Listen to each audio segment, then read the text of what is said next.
I disturbi muscoloscheletrici sono in costante aumento a causa di stili di vita non adeguati, come postura scorretta e sedentarietà. Queste problematiche vanno da malesseri e dolori di lieve entità sino a problemi più seri che costringono ad assentarsi dal lavoro e possono richiedere cure mediche.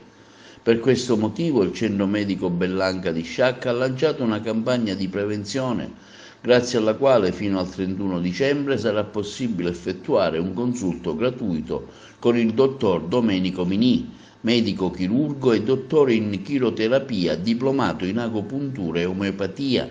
Il dottor Minì, tra i maggiori esperti del settore, ha parlato dei campi di applicazione di chiroterapia, agopuntura e omeopatia e dei benefici riscontrati nei pazienti. Oggi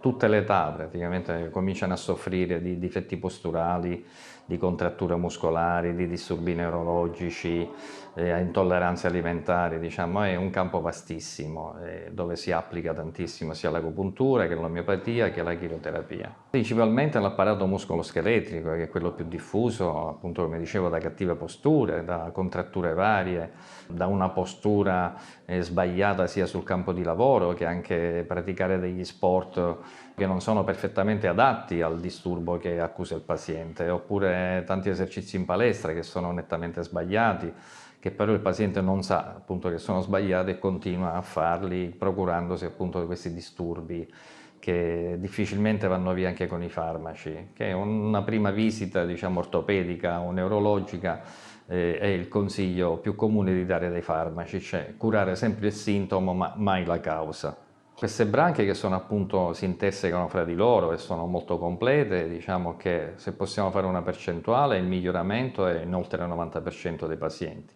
Col proseguimento delle terapie poi si va affinando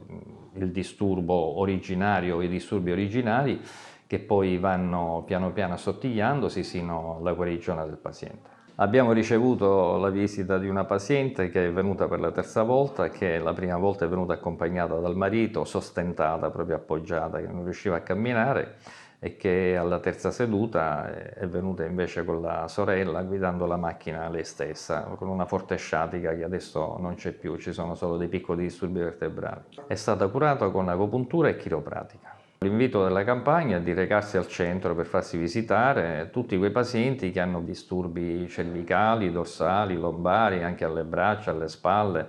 Diciamo che come causa prima in genere sempre parte con un disturbo vertebrale, a meno che non c'è stato un trauma diretto su un arto o qualcosa di simile.